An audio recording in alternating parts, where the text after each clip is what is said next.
You know, at Who Weekly, we're always diving into the latest rumors, like who's dating who, and who'll be on the next season of our favorite show. Well, here's one rumor we need to squash. The idea that Discover isn't widely accepted. Truth is, Discover is accepted at 99% of places that take credit cards nationwide. That means it's accepted basically anywhere across the country. Don't pay attention to every rumor out there, but remember, it does pay to Discover. Based on the February 2024 Nielsen report, learn more at discover.com/creditcard. You will dream it. Yo, they wanna know. Hey. Hey. I want to be famous. Welcome to Who Weekly, the podcast where you'll learn everything you need to know about the celebrities you don't. I'm Bobby Finger. I'm Lindsay Weber. And this is a podcast about the Ting Tings. Just kidding. Here is the worst headline you'll ever read. Good joke. This is from Deadline. Unmasking of Rudy Giuliani on Fox's The Masked Singer prompts judges Ken Chung and Robin Thicke to walk off in protest. I have to say, my first thought of this was like the most me thought, which was like, did we all forget that Sarah Palin was unmasked the day that Tom Hanks got COVID? Like, it doesn't get more surreal than that. This pales in comparison to that horror show, you know? She sang Baby Got Back. We don't even know what he sang. And as much as I hate Rudy Giuliani, I will say, in terms of my casting suggestions for The Masked Singer, they took my advice. They found a despicable criminal, you know? Yeah, but you said, like, No victimless victims. crimes. I know, it's true. It's true. You said victimless crimes, and this doesn't really fit the bill. Robin Thicke being the one who says, I will not stand for this, is very funny. Meanwhile, they haven't revealed what he was singing or what his character was. Like, what was his mask? Fox gave Deadline $45,000 to not reveal what he was wearing and what he was singing. See, you think I'm joking. I'm like, not. I mean, it's not true, but I'm like, also, like, they definitely paid them off or some bullshit to not reveal. We aren't revealing which costume Rudy wore, what his swan song was. His exit episode won't air until next month. Bitch, you're journalism. Report it. What's the problem? Reveal it. Report who it are you out. protecting? Who are you protecting?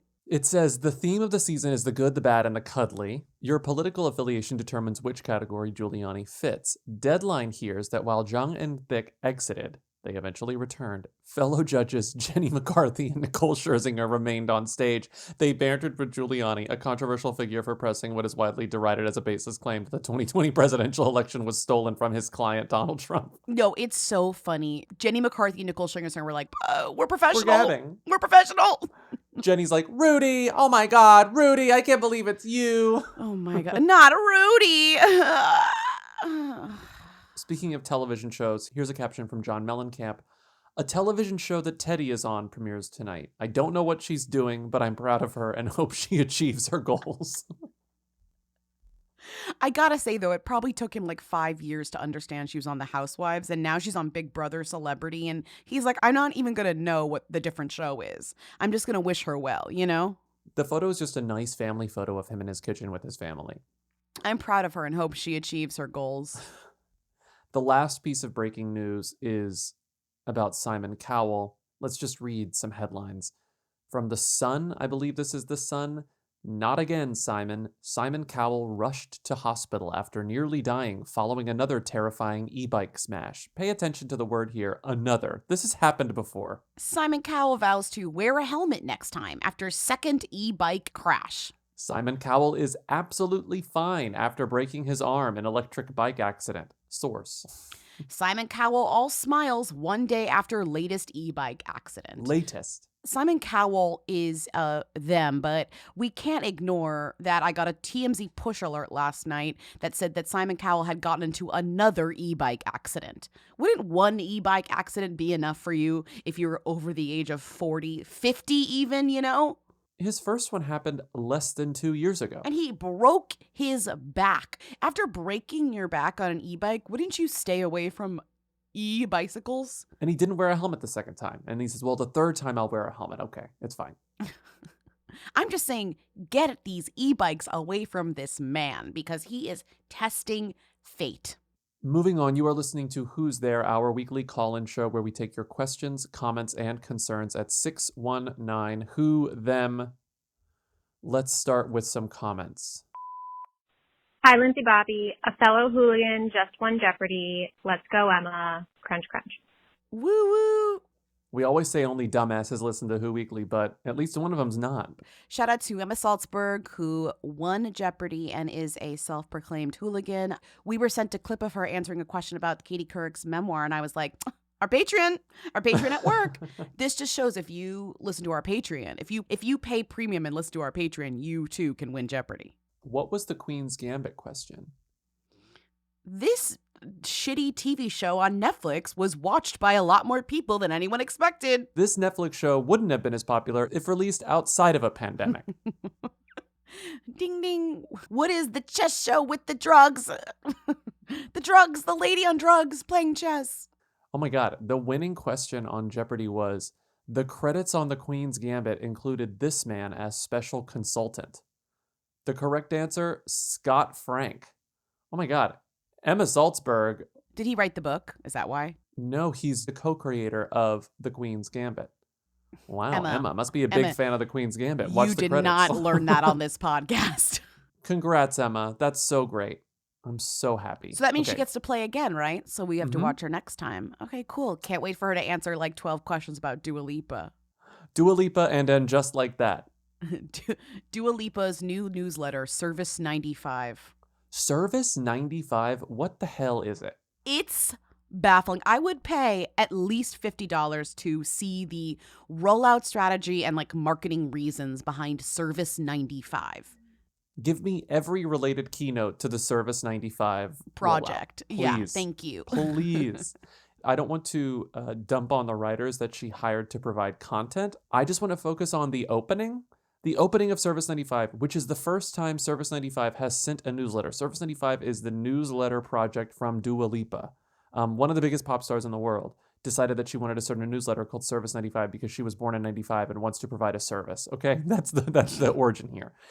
Her introductory 3 paragraphs don't do any work in explaining why she's doing this. Welcome to Service 95. 6 hours a day and then some. That's the time I'm putting in rehearsing for my upcoming Future Nostalgia Tour. Oh, and I've also taken on another full-time job. Service 95, the exciting global style arts and culture newsletter you're reading right now. But wait, my favorite part is at the end, she just goes, so with that in mind, seeing as I've just left the UK, here's some restaurants I like in London. Yeah, this reminds me of Kaya Gerber's short-lived book club during the pandemic, you know? The few. Oh, yeah.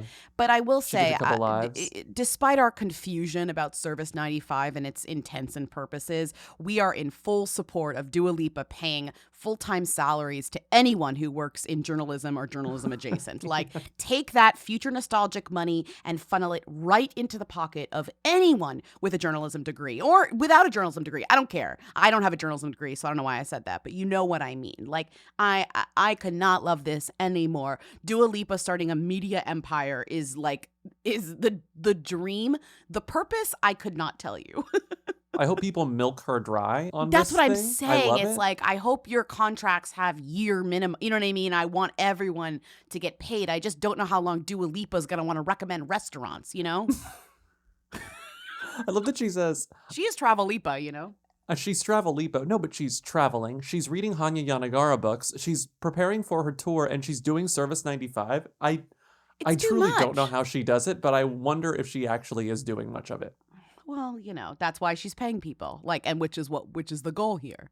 It's one thing to have a podcast, shout out to that, but like, you don't need a newsletter too. It's a lot of work. Where were we? Okay, another call. Hi, I just called in about Alicia Silverstone's pronunciation of her name, and Lindsay has reverted to Bobby's pronunciation of Alicia.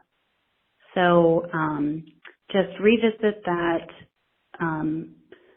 initial TikTok name game challenge she played back in June, and we can all get on the Alicia train.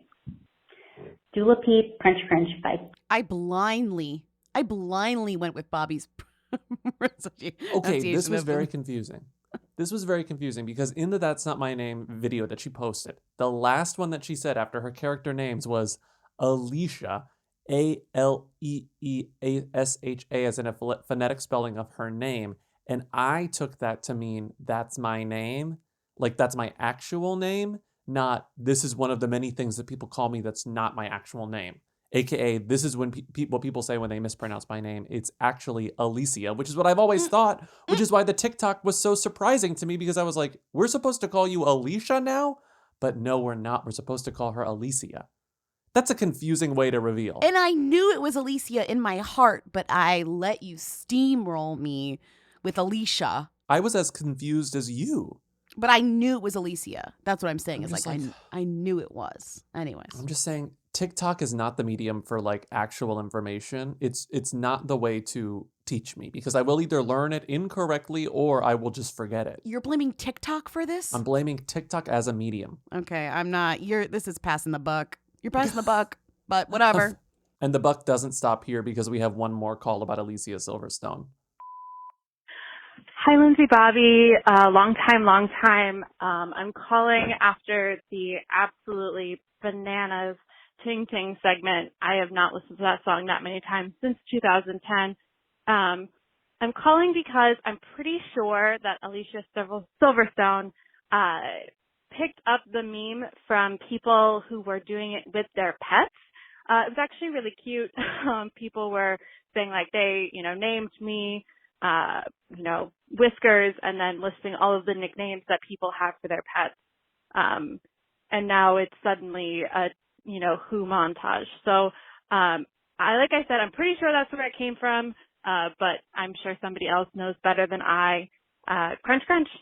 So Alicia Silverstone, when she published her That's Not My Name TikTok on January 19th, this was already a meme that had been going on for weeks using the same song, in which people showed photos of their pets named, Sparky, Max, Spot, Winnie, POTUS, whatever you call your pets. And then it's like, to the chorus of the Ting Tings, That's Not My Name, they use the other names that they call them, like Stinky, Dumbass, whatever. So Alicia saw a pet meme and used it for herself. And this made me think about Alicia's FYP page, because she's famously an animal lover. So of course her TikTok was filled with animal memes. I love your reasoning for this. Sure, yeah. I mean, I just feel bad. I guess Alicia was the patient zero for the celebrity version of this meme, but she did not take the idea. She did not think of the idea. So I don't want to give her the credit for that. She doesn't deserve it. She did steal it and adapt it for her own purposes from a dog-based meme set to the Ting Tings, That's Not My Name. I was just confirming that Alicia Silverstone is in fact vegan. She is. I Yes, Googled Alicia Silverstone. famously vegan. She has a vegan cookbook. I didn't want to be wrong. Remember, she was giving her kid a vegan diet, and that was like controversial. Like there was a whole thing about that. Yeah, people were giving her shit for feeding the kid a vegan diet and for regurgitating. Yeah, everything she did as a parent, people were mad at. But I Googled Alicia Silverstone vegan, and one of the first results is a website called brightly.eco. And the headline is Clueless About Plant-Based Eating. Alicia Silverstone is here to help. Yeah. Like her comeback post Clueless as an adult was like vegan. Like, do you know what I mean? Mm-hmm. Like when she appeared again kind of in the consciousness, it was because she was doing this vegan stuff. And I think she still is, but now she's like also doing TikTok and then appearing in actual TV shows. I think she's popped up. Oh, Babysitter's Club. Yeah. Babysitter's Club. Yeah, she's the mom. She wasn't she like nominated for a daytime Emmy? Won a daytime Emmy doing I have doing no the Babysitter's idea, Club? but she's good on it. That's a cute show. That's a cute show. It's a cute show. On this website, brightly.eco, it says how to eat a more plant-based diet. There are 2 ways. There are only 2 bullets in how to eat a more plant-based diet. One of them is incorporate vegan swaps into your favorite meals. So the answer, that just means eat more vegan food. And then the other one is offer to make vegan meals for gatherings. Show up to other people's houses with vegan love food. that. It's like, thanks for the advice. Eat vegan is the advice. But I do feel like that is actually a good strategy. Because if you bring the food and you cook, I'll eat anything I'm like, yeah, that's true. It's like you show up to my house and you're like, I brought something, it's vegan. What do I give a shit? I'm like, oh, sounds great. I'm not like mad it doesn't have meat in it. Question. Speaking of bringing food to gatherings, were those crackers on Sunday gluten-free? Who brought those crackers? What kind of crackers were those? Those are amazing crackers. don't know. Ask Patrick. Did you bring those or were Patrick? No, Patrick did. Oh, I thought you brought the crackers. Ask Patrick. Oh, they were spicy. They were so spicy and good, but I could tell they had like kind of a wonky texture. So I was like, these are definitely gluten-free, but I love them regardless. We keep getting into cracker drama with Patrick. Remember when I switched the gluten-frees? The funniest gluten-free drama we have with our GF friend, our GFF, Our GFF. was when we brought two variants of the same brand of crackers, aka GFF is so funny. Thank you. the sleeves were identical and the crackers were more or less identical, and one of them was gluten-free and one of them definitely was just like bursting with gluten. But it really shows how this gluten-free cracker really was an incredible scientific breakthrough, because you could not tell them apart. Even No. our GFF tasted it, and he knows what a piece of cardboard tastes like, you know? And we took the sleeves out of the packaging. That was my fault. Like idiots, and then we realized that we no longer could differentiate between the GF and the regular. And so our GFF couldn't eat any of them. Stopped. Our GFF was at a loss. Meanwhile, I could eat both crackers. But that's my privilege. From the creators of Tall Girl come the struggles of being the GFF. Okay. Let's move on to questions, please. Okay, I love this. I slept in a terrible bed at one of our dates this story. I won't reveal where it was because I don't want to be super rude, but the bed was absolutely horrendous. Big dip in the middle. I was Yeah. always like rolling into the center. It was so bad. My back hurt so bad when I woke up. And guess what? When I got home, my favorite part of being home was getting in bed. Yeah, I you was were like back into finally, my mattress. It's real. Yeah. It's a real bed that was chosen for me based on a quiz, the Helix quiz. Right. And sometimes when people use my mattress, they're like, that's a little soft. And I'm like, yeah, it's made for me, not for you. For you. Which actually even drives home the fact that it's so made for me. Mm-hmm. You know what I mean? I kind of relish in the fact. I mean, I don't want my friends to be uncomfortable, but I'm like, I kind of am like celebrating the fact that it's like for my body, not for yours. Mm-hmm. I just sleep so much better on my own mattress than literally any other mattress. And that's because Helix mattresses rock. I wake up, my back doesn't hurt. I wake up, I don't have night sweats. I wake up and I'm thrilled. I wake up and I say, I love you, Helix. That's So incredible. if you want to experience the joy that I experience every The time I joy, get in bed the and every time I get out of bed, you should go to helixsleep.com/who because you will get 25% off site-wide plus 2 free dream pillows with any mattress purchase. Plus, get a free bedding bundle, which includes 2 dream pillows, a sheet set, and a mattress protector with any Luxe or Elite mattress order at helixsleep.com/who. That's helixsleep.com/who. This podcast is brought to you by Squarespace. Can't imagine it any other way. Whoweekly.us is a Squarespace. It will always be a Squarespace. We love our Squarespace. Even if they said no more advertising on this podcast, we would still have it be a Squarespace, because honestly, it's just the easiest, sanest way to have a website on the internet at this point. Yeah. I really can't think of another option. No, I wouldn't even know how to do another option at this point. It's like it is a perfect way. I know they have all the features I need. If there's a new feature that I need somehow in the future, I know that they're going to have it. Mm-hmm. Let's say there's something we need to do on this website that I can't even think of right now. I know that As in the future technology advances, that they will have our I back. trust that Squarespace will keep up. Well, because right now it's like, we have our tour dates that we're able to change on a whim, Very which we easily. need to. But Squarespace does plenty of other things. They've got, you could do a course, you could host a course, you could do analytics, you could do email campaigns, you can take payments, you can sell stuff. I mean, it's like sell stuff we on it. could do whatever we wanted on Squarespace, and I am actually comforted knowing that I could do that in the future. Yeah. So head to squarespace.com for a free trial. And when you're ready to launch, go to squarespace.com/who and save 10% on your first purchase of a website or domain. That's 10% off your first purchase of a website or domain. Hi, I was reading Charles Barkley's Wikipedia post, and the first thing I always do is scroll down to personal life, and I found this little tidbit. So he has a daughter named Christina. His daughter was named after the Christina Mall in Delaware. In a 2021 podcast, he explained, I just like the mall. This is pretty iconic, naming your daughter after a mall just because you like it. I'm from Austin, so I guess I'll name my child Barton Creek Mall one day. Anyways, thank you. Crunch, crunch. Bobby, if you had to name your kid after a local mall that meant a lot to your childhood, what would it be? Because I got Ingram one. Park Mall. Ingram Park Mall. Ingram For Park sure. Mall. So your Yeah. kid would be Ingram Park Finger. Ingram Park Mall. I don't even think it exists anymore, but that was the mall I went to. Mine is also a defunct mall. I would name my kid Atrium. The Atrium Mall.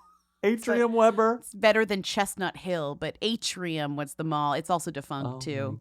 God, yeah. Ingram A mall Park. is really only good if it's defunct, you know? If you have like the it's like it can't exist now. It's like kind of bleak to have a mall, you know? That's true. That's really true. Yeah. Meanwhile, Charles Barkley named his daughter after a mall, and it's beautiful. Christiana Mall. Christiana Mall in Newark, Delaware, which is less than half an hour away from Philadelphia. I think it's the mall it's the closest mall to Philadelphia that has no sales tax, which is what you realize. It's like one of those, you know, when you like drive to the New Hampshire border to get some liquor from the state liquor store without sales tax or whatever. This is like the version of that is a mall. That wasn't my vibe growing up. I couldn't just go to a nearby state because it was the closest state was like 8 hours away. Right. So you couldn't go get some tax-free goods from a nearby state.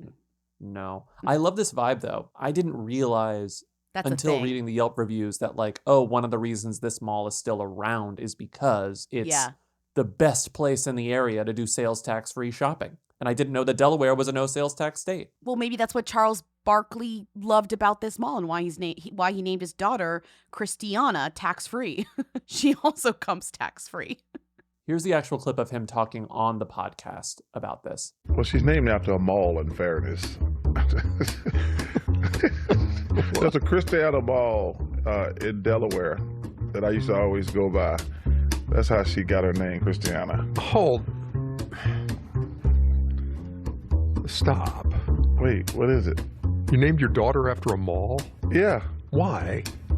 I don't know. I just like the mall. He liked the mall. I just think that is so funny. It's a beautiful name, Christiana Barkley. This is a lovely name. I was kind of like, how good could this mall be? Like, I'll be the judge of that, you know? Like, what does he love about this mall? And then I was literally like immediately shut down when I saw the stores in this mall. This is an incredible mall. It's a great mall. Not only is it easily accessible from I-95, this desirable shopping and dining destination between Baltimore and Philadelphia offers over 130 stores and a 17-screen Cinemark theater. And then I'm like, okay, but like, is it fancy stores? Do we have like my favorite mall stores? And I'm like, they've got The Body Shop and Bath and Body Works. They've got Hot Topic, Icing, Journeys, a Piercing Pagoda, Spencer's. You said the Spencers. They have a Spencer's. You gotta have a Spencer's if you're a mall, and a Yankee Candle. And I'm not even getting into their food court, which is obviously full of classics. But if you have a Bath and Body Works and a Body Shop, you're a good mall, you know?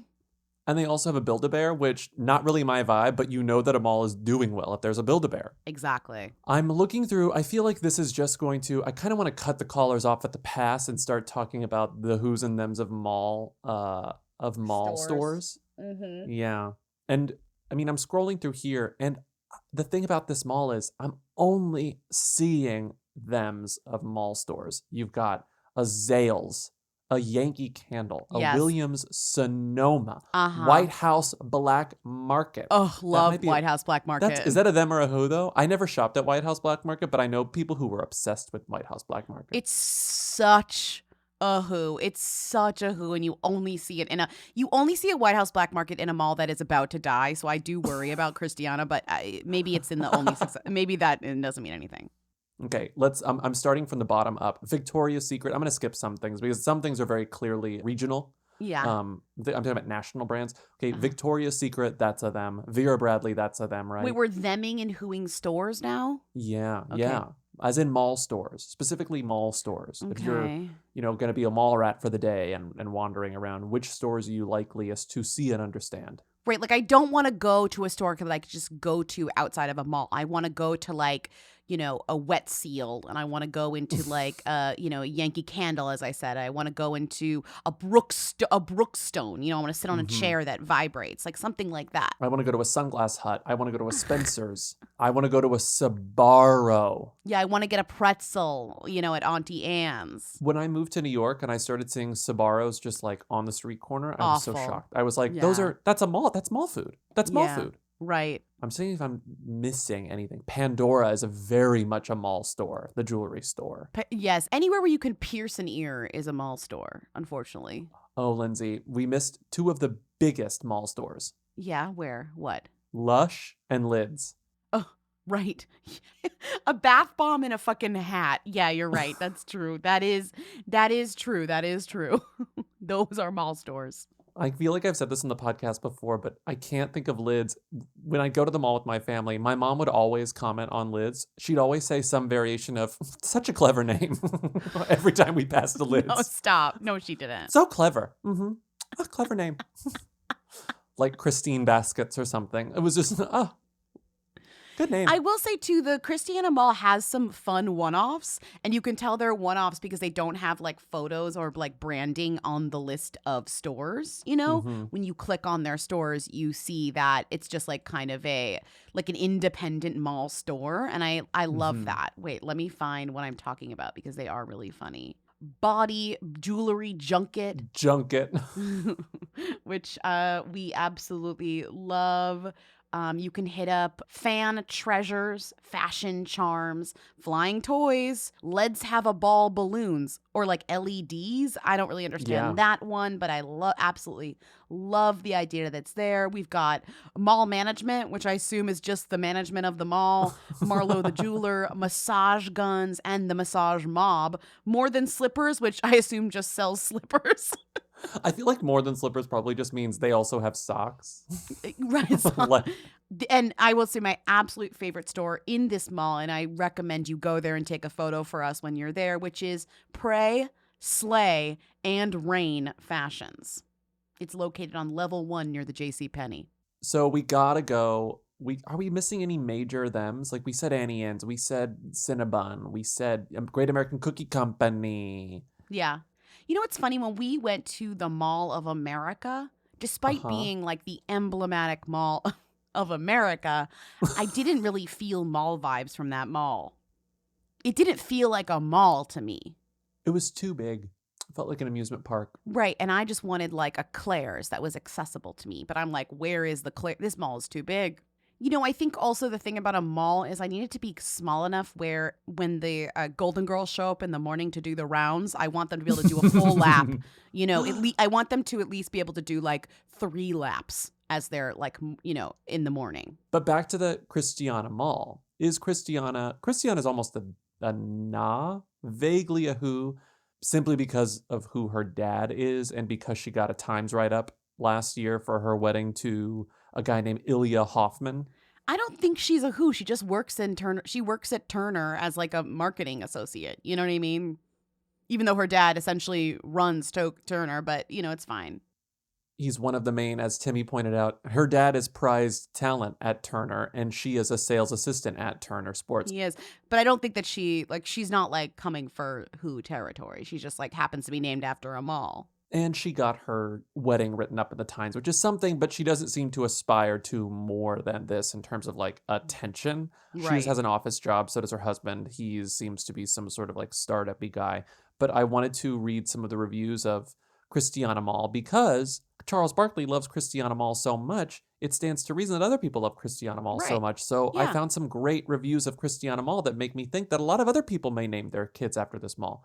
Here's Aaron P. from West Grove, Pennsylvania, who wrote 5 stars. I absolutely love this mall. I love this mall because I believe this is the perfect size mall. There is such a wide variety of shops and restaurants that everyone is happy. Oh my God. And then we have Niall from Glen Allen, Virginia. Bright, clean, and thriving mall. Wish they were all like that. Found all the places I love to shop. Here in Virginia, they could use some help on how to support and maintain mall property. So like Delaware's doing it right. Delaware's doing it right. There's a reason why malls survive and malls die. Mm-hmm. Putting one mall across the street from another mall in Newton, Massachusetts wasn't quite a good idea in terms of like aging. But you know what I mean? This mall stands alone and it is successful. Mm-hmm. Victoria Zeef, also from Newark, Delaware. Wait, Newark, Delaware is definitely the hooier Newark, right?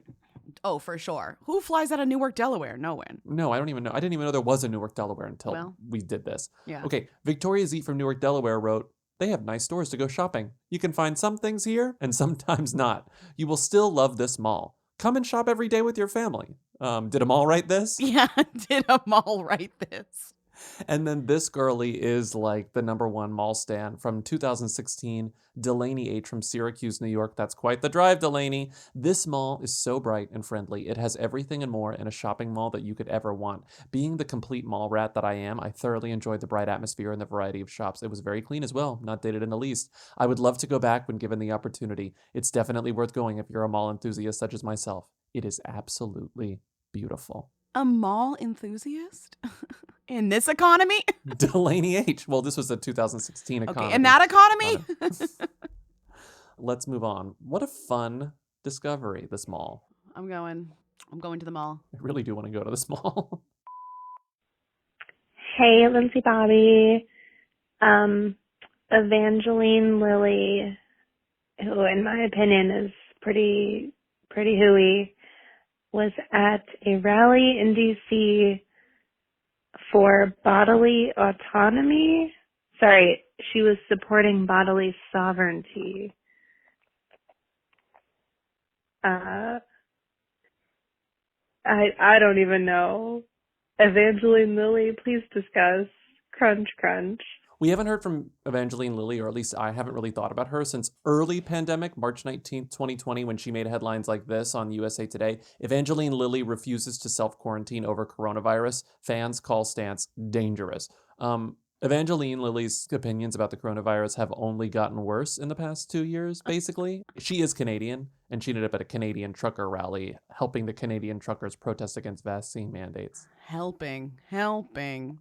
She showed up and said, I was in DC this weekend to support bodily sovereignty while Canadian truckers were rallying for their cross-country peaceful convoy and supported the same thing. It's sort of like, weren't you an Ant-Man? Weren't you in Lost? Aren't you a wasp? What are you doing?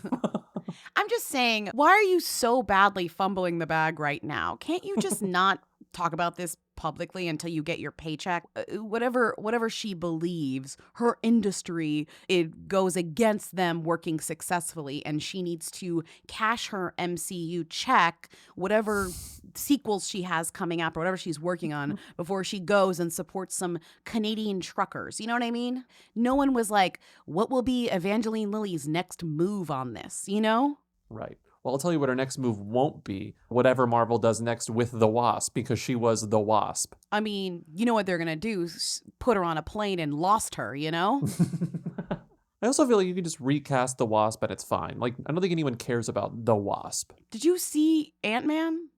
No. They like kiss. Like they're in like it's like her and Paul Rudd are like, you can't like recast. I mean, you could. She's not a wasp the whole time is what I'm saying to you. It's not like an ant and a wasp running around, you know? They're also humans. They could replace Evangeline Lilly with like Ann Dowd and people would be like, yes, we don't care. Like it doesn't. Ann Dowd is like, I'm claiming animate Dowd Maine. And she's like, she comes in dressed as a wasp. Whatever brain disease that you have when you are this type of person, I just truly don't understand it, because if you are in the Marvel Cinematic Universe, if you are on the Marvel payroll, why would you risk this at all? I don't understand it. Right. It's the same thing with Gina Carano. It's like you got on one of the biggest surprise hits on television, like the Mandalorian show, and people really loved your character, and this show was going to print money and was probably going to be around for years, and you decided to act like an idiot online. There goes your job. It's so stupid, Tim. I don't understand that. It's a funny position to have at this point. Like you're like shouting, you know, it's like you basically are being like, don't work with me. You know what I mean? Making things difficult over here. That was kind of a Yoda. I plan to make things difficult. You get the other people in the Marvel Cinematic Universe, a couple people who, there was a guy named David Dasmalchian, who was also an Ant-Man, who tweeted vaguely, presumably about her, but without naming names. It's so unfortunate when people with a large platform use that platform to share irresponsible things. Sad face. Could have been about Joe Rogan. I'm just saying, like a lot of people with large platforms are sharing irresponsible things, like in our day and age. So it could have been about Joe Rogan, you know? Yeah. But it's like when it's David and Simu Liu from Shang-Chi, it's like people in the Marvel universe, you want to say something, but you still can't be super explicit because, again, you're worried about fumbling the bag. Yeah, seriously. Anyway, she's lost now. She's back on the plane. See ya. Watch out for polar bears. Maybe. I forget. What was that show about? I don't know. Were there polar bears? Yeah, there was one. One episode, there was like a polar bear and people were like, where are they? If there's a polar bear. And it's like, guys, you are going to be very upset when you learn it's nowhere. You know, like they're nowhere. Okay, next call. Hey, your weekly. I just saw that Next in Fashion on Netflix is coming back, but they have replaced Alexa Chung, who I think by this point is a who, with Gigi Hadid, obviously a them. And I would just like to know if you can find out what happened or have any thoughts on that, because is Tana them yet? I know you guys have talked about Queer Eye before, but not in a while. I don't know. But I was bummed. I love Alexa Chung, but also I want the tea. All right, crunch, crunch, ScarJo pizza roll. I mean, this show was canceled. Next in Fashion, which is sort of a Project Runway-like fashion competition that was on Netflix, had one season hosted by Tan France and Alexa Chung, both who's, both humongous who's, like perfect who's. And then suddenly it came back last week. They said, surprise, I know it's been almost 2 years, but we're going to bring this back. Stop. Tan's still here, and we're replacing Alexa Chung with Gigi Hadid. No. It is funny that this show is clearly launched in Project Runway's wake, but Project Runway has like lost a lot of steam over the past few years. I know you still watch it, and a lot of people still watch it, but you know what I mean? And so the idea is like the fervor around Project Runway has subsided, so therefore this show is not as necessary as before. But I guess when they got Gigi to sign on, they said, baby, we're back. And Alexa Chung, sorry, babe, you're over. And also, Tan and Gigi have aggressively talked about their friendship a lot. I think more so Tan than Gigi, but like they are actual friends and they have been for a couple of years. So I at least believe that the chemistry is going to be pretty good. You're hopeful. I am hopeful. Okay. Gigi also was a guest judge on an episode of Project Runway this season. And when models speak, I'm always gagged. I'm always like, oh, right, you have a voice. And I always forget that it sounds like this. Well, the pictures of them outnumber the videos of them always for models, just because that's their job. But we're not talking about Gigi or Tan. We're talking about fucking Alexa Chung, who's having a terrible week. You know, I think Timmy is like conspiring to get us to talk about Alexa Chung because he literally reminds us every day that he's Alexa Chung's #1 fan. He wrote in the doc, Timmy, at third person, Timmy is Alexa Chung's #1 stan and a huge proponent of the 2009 talk show It's On with Alexa Chung.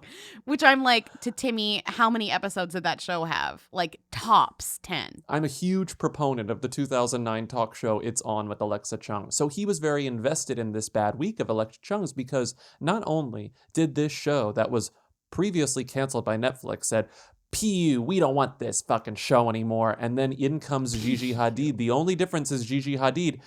Oh, we're going to bring it back. How could that not be a little upsetting or offensive to you if you were Alexa Chung? Oh, I'd be pissed. And the next day, her Twitter is hacked and she's selling NFTs without her permission.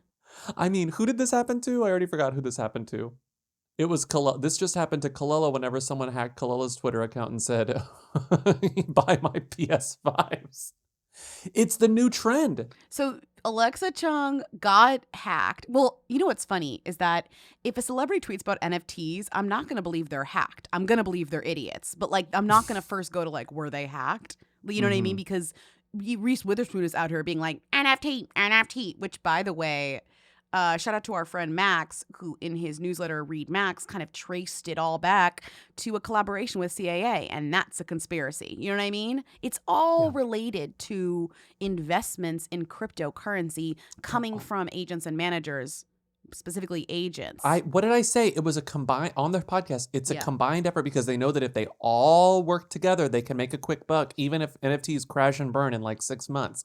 Well, like, the thing is at like, least they'll make money. If people are investing in crypto and they're encouraging NFTs to happen, that raises the price of a crypto, and then they can get out when it's up for 4 months before it crashes. They can just leave.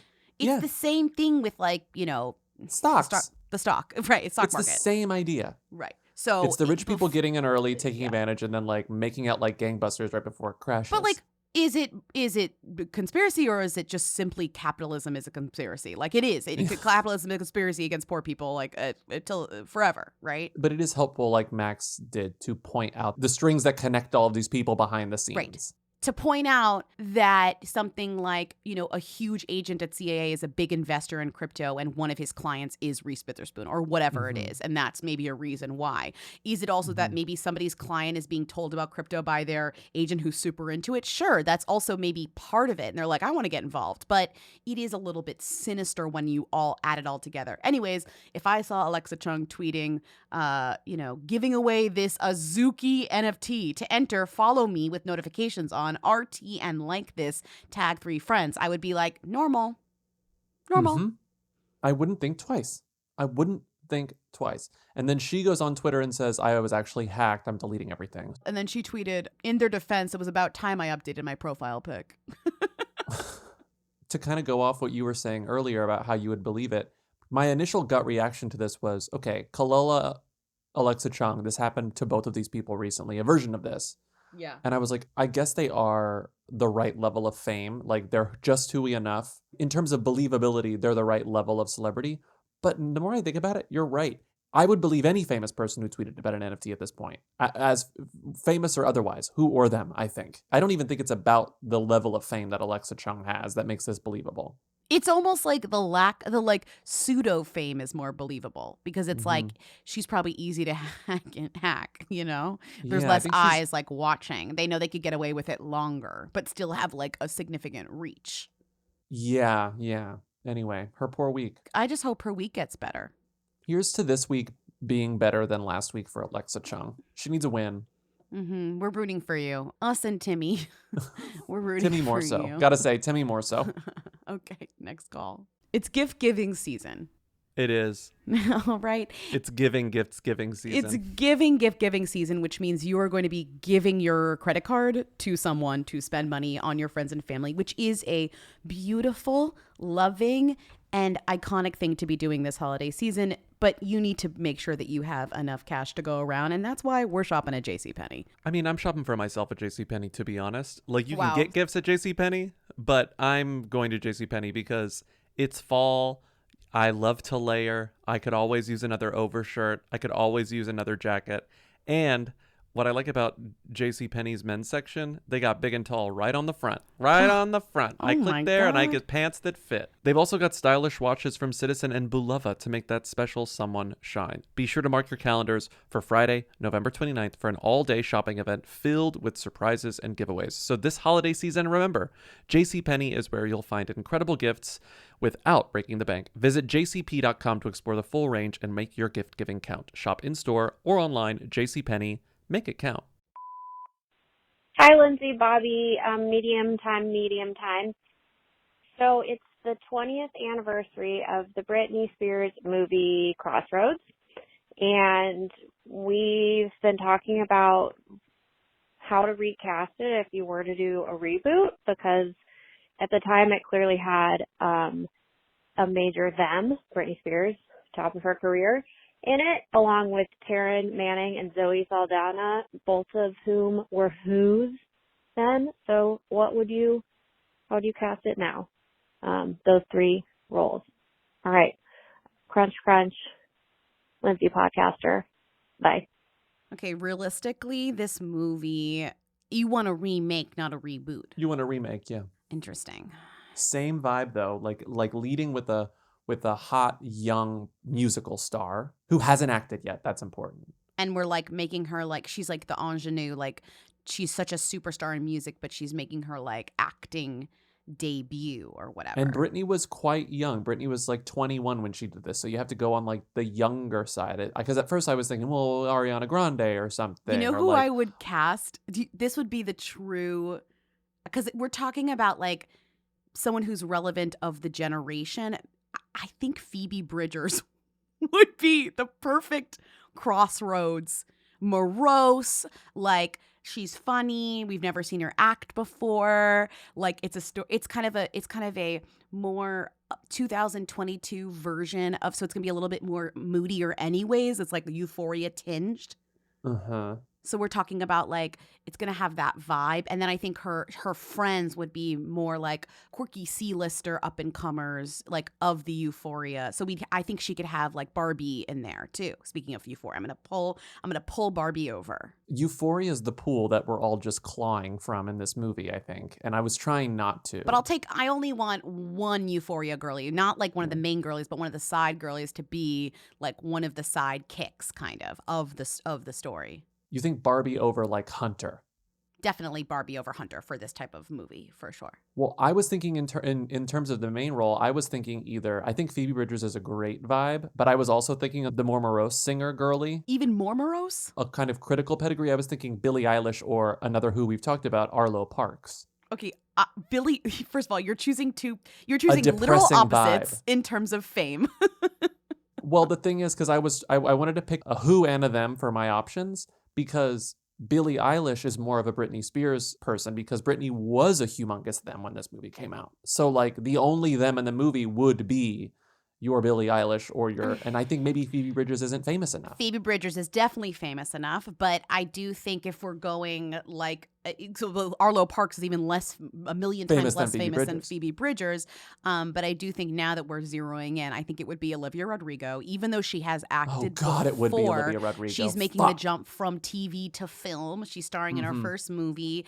It's like a teen, whatever. She's like 17. I'm not sure how old Britney was. I think she was a little bit older. Britney was like 21. And, right. And Olivia has Disney just like Britney did. Yeah, I think it's Olivia Rodrigo. It's Olivia Rodrigo. And I think we would give her some fun, bitchy sidekicks, because you had like Zoe Saldana and Taryn Manning, who are two like essentially at this point character actresses before they, and Taryn kind of still is. We give Barbie Ferreira and like Amanda Stenberg or something as like the friends. Right. I mean, yes. I mean, true. You said no Chloe and Halle, but I do think that like Chloe... I think Chloe or Halle could be the lead, but my problem with Chloe and Halle being the lead is that they already have projects. So, like, I don't think they'd be the lead. I think I think one of them would be the sidekick. Oh, because I was thinking about them for the lead because they make so much sense in terms of like pop stars who want to veer into acting. Yeah, but they already maybe have together, their projects. but not separately. And we're not making this a two girly starring role. No, I guess we can't have could it make can't it be a about two two-hander. girlies. I dipped back into the Euphoria universe for like the hunk that has to drive them. Yeah. And I was thinking either Angus Cloud or Charles Melton. You can't take another person from Euphoria. Sorry, that's how's Charles Melton? From Riverdale? Yeah, as the hunk that drives them around. Sure, that's the right age.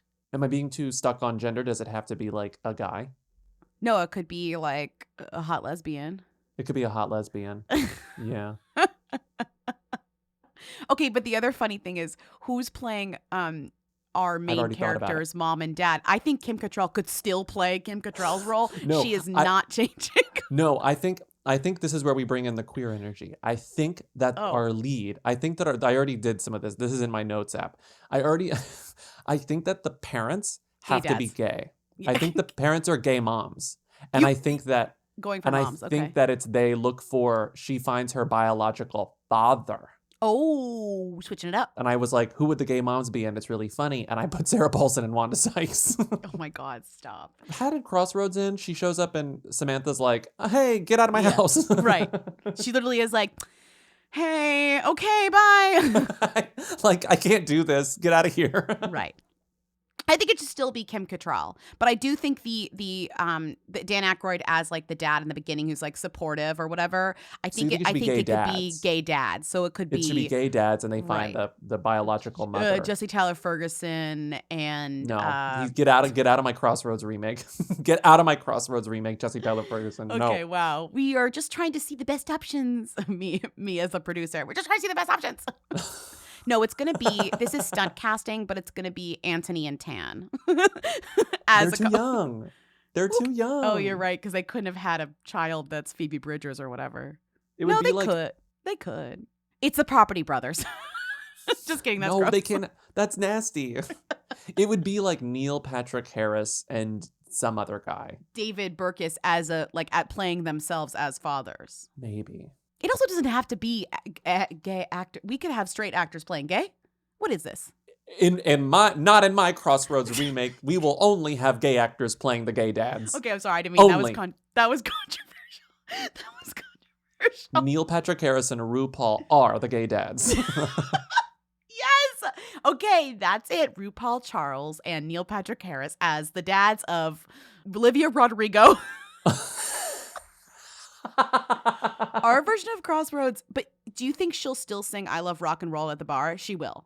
Those things stay the same. Well, there has to be a karaoke moment. Yeah, there has to be a karaoke. That would be the thing that is identical. Yes, she sings I Love Rock and Roll for sure.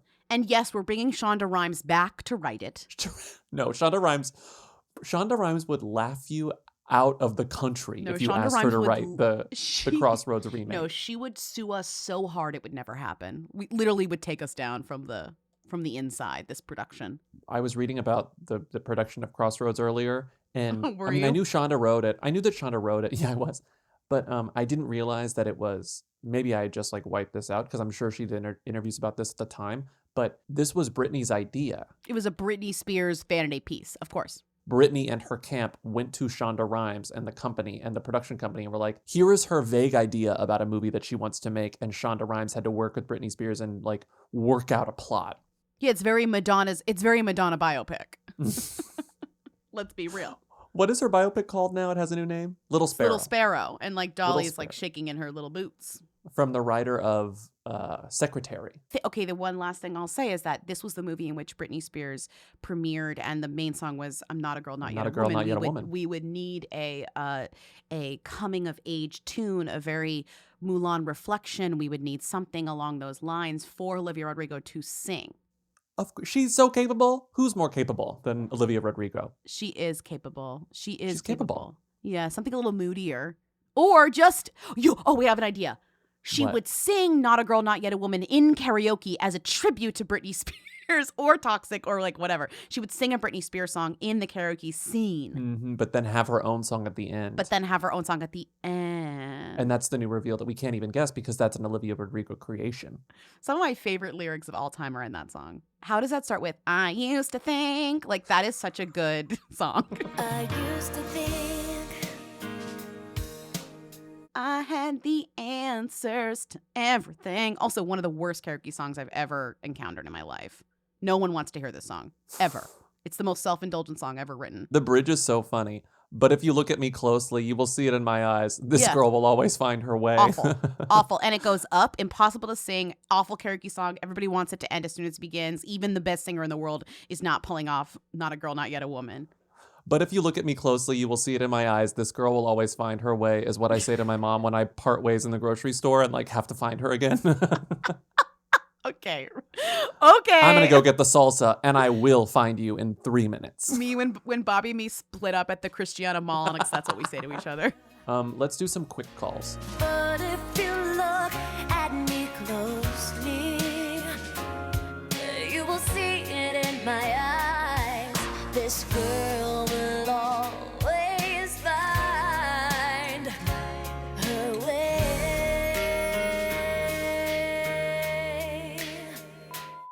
Can you please look into Brie Larson's Twitter account? It's an emergency. No. I don't want to look at Brie Larson's Twitter account. No. Hi, Lindsay Bobby. Long time. Can you rank from who to them the main actresses of 355? At first, it's Jessica Chastain, but every other woman is hugely famous internationally, where I don't think she is. Crunch.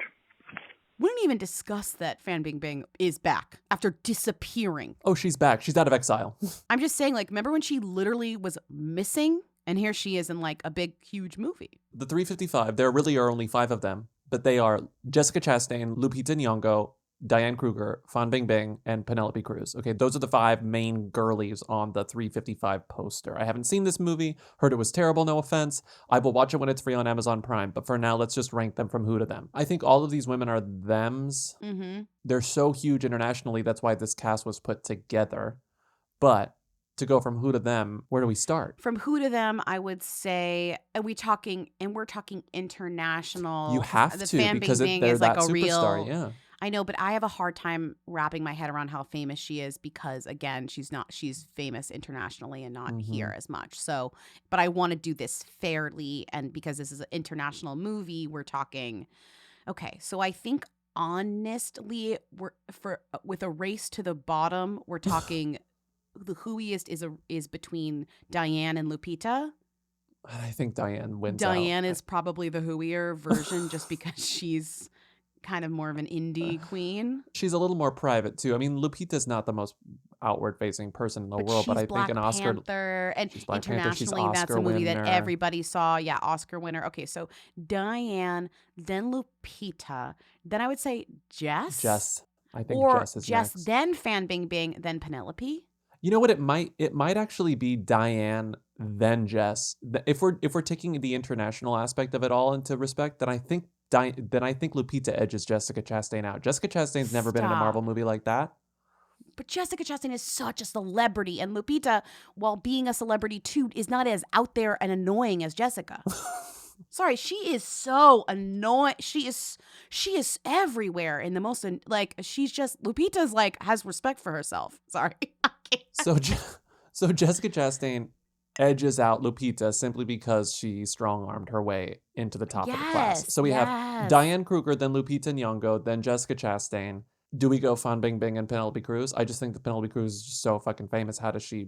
I kind of think so. She's huge star. I think it might be Penelope Cruz is number one. Yeah, I can't have Fan Bingbing edge her out just because I'm not entirely sure of the fame. Yeah. But I think Penelope Cruz is famous in the U.S. as well as internationally. So I'm just kind of going with that. So we have the ranking then. We go Diane Kruger, Lupita Nyong'o, Jessica Chastain, Fan Bingbing, Penelope Cruz at the top. I know you haven't watched it yet, but Parallel Mothers? Oh, Penelope. I can't wait.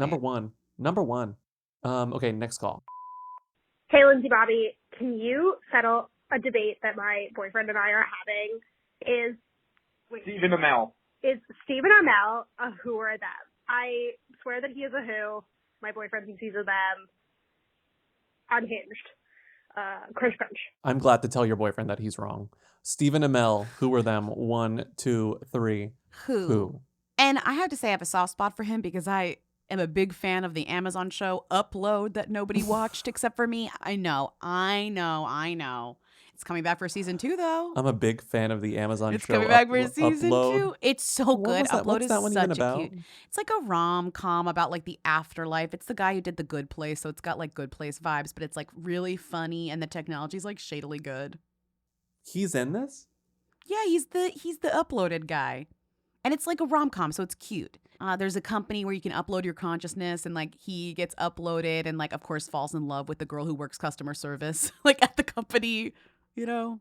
Lindsay, I don't mean to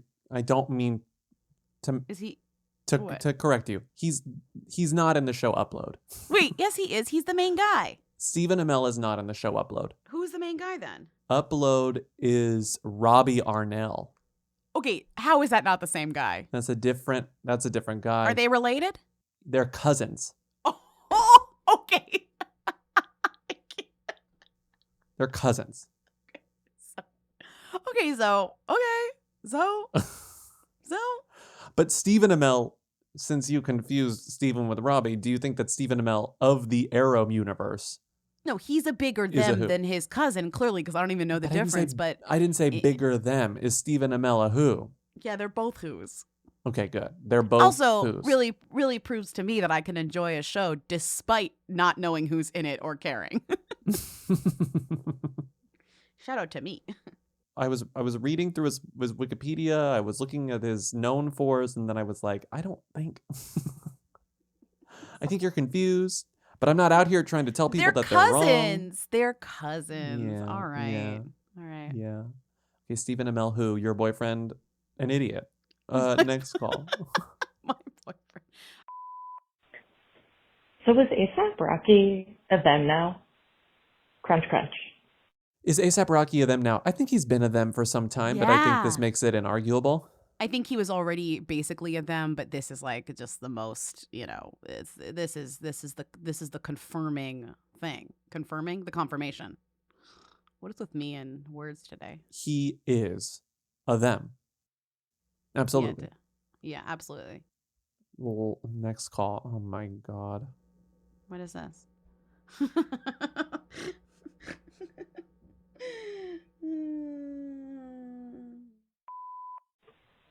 Hey, Who Weekly. Is Nostradamus a who or a them? Crunch, crunch. Excuse me? What? Did he predict this would happen? Oh, God. Nostradamus. Okay, Nostradamus. Yeah.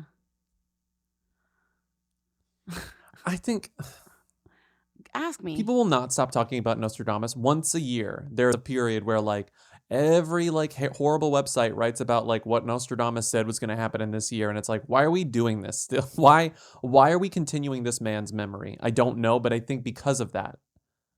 I think one, What? 2, 3.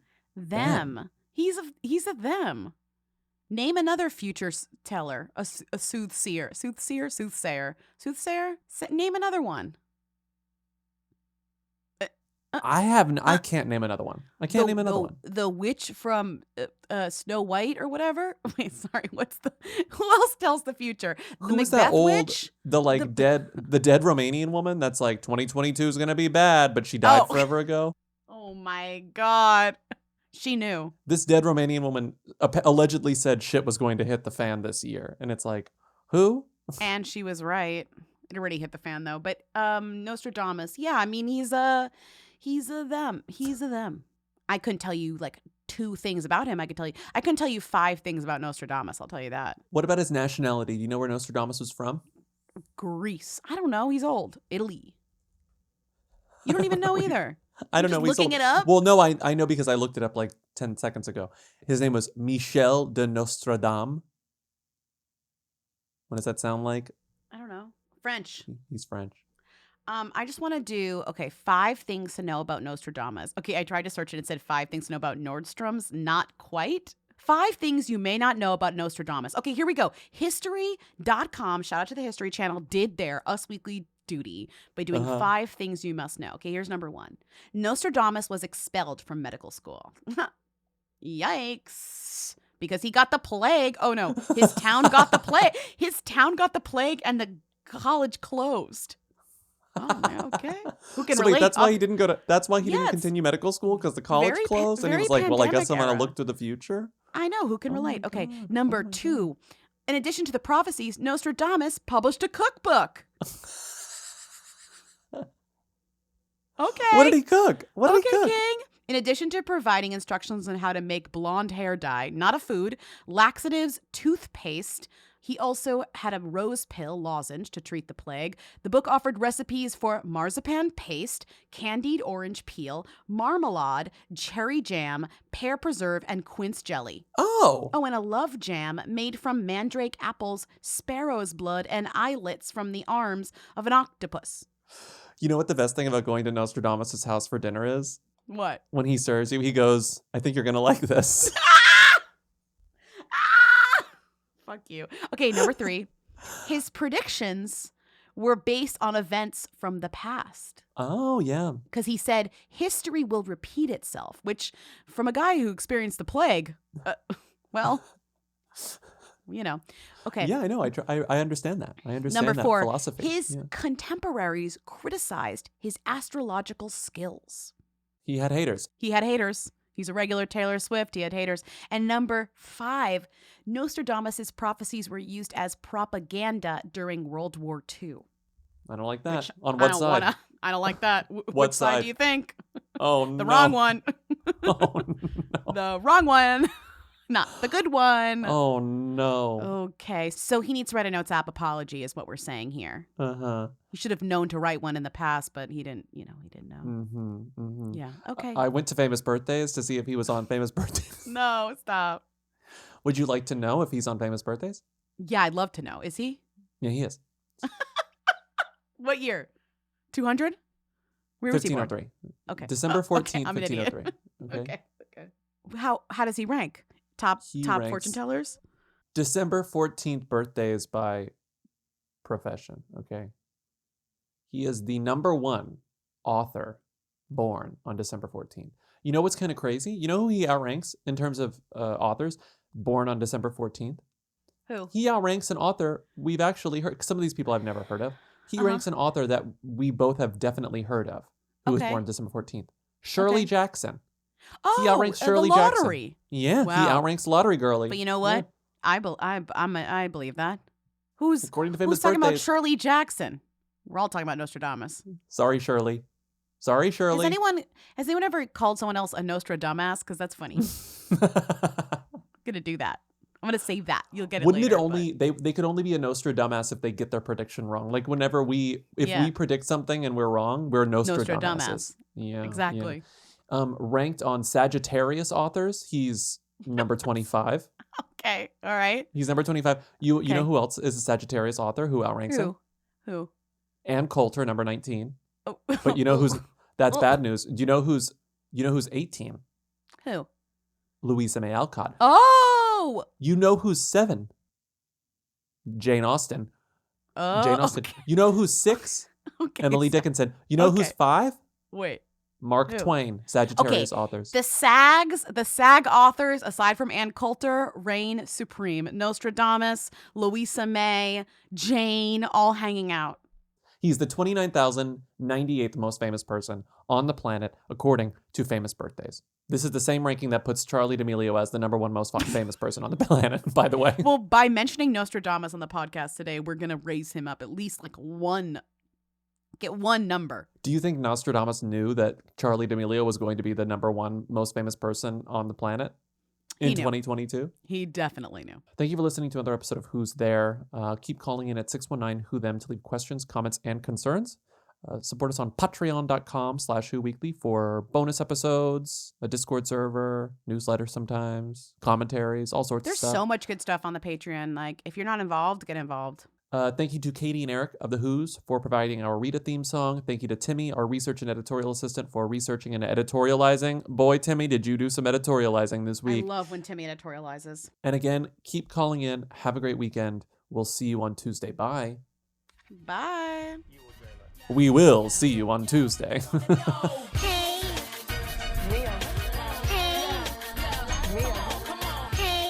You know what the best thing about going to Nostradamus' house for dinner is? What? When he serves you, he goes, I think you're going to like this. Hey, Who Weekly, long time. I heard your story about you guys talking about Tall Girl, and it made me think of a funny story. I have a friend who works at Netflix, and he was at the offices one day, and he noticed a girl, and he's like, wow, that's a really tall girl. Turns out it was the tall girl. Okay, crunch, bye. I love you, Bobby. I'm just calling because I was talking to my boyfriend, sorry. And I was talking about a podcast I listened to. And he was like, oh, is it that podcast where you call in and you end all your phone calls like, shoot girl, Baba girl? What are you talking about? And then I realized it was this podcast. And he hadn't remembered any of the sign-offs, but for some reason put together, shoot girl, Baba girl is one of the sign-offs. It kind of has the same cadence as some of the sign-offs, so I kind of get it.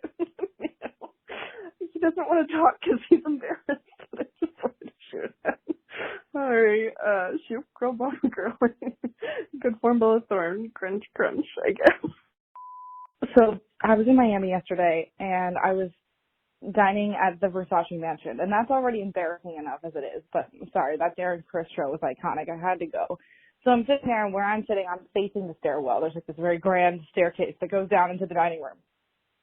And I see this clown who looks like a TikTok star or something. He kind of looks familiar to me, but I didn't know who he was. I see him, and I see his team trailing behind him with an iPhone to like take a TikTok of him. He's wearing just like a graphic t-shirt and a jacket. He slings the jacket over his back and walks down the staircase and walks to his table and makes a huge scene about it and has his team like trailing behind him. I'm like, who is this man? And my friend who used to live in LA was sitting at the table with me and said, oh my God, that's James Kennedy from Vanderpump Rules. And in fact, it was. If you look now, you can catch the story. If you miss it, I have it screen recorded because I'm sitting in the background at the table with my friends. It's 5:45 in the evening. It's not busy. It's a Monday night. Like, no one is in the restaurant except us pretty much at this point. And he just put on this whole display for his Instagram. It was genuinely hilarious. I think people that care about Vanderpump Rules might care about him. He just recently broke up with Raquel. It's like a thing. He's a total who. I'm not sure if he's worth talking about, but it was hilarious. And again, happy to send you the video if you'd like to see it.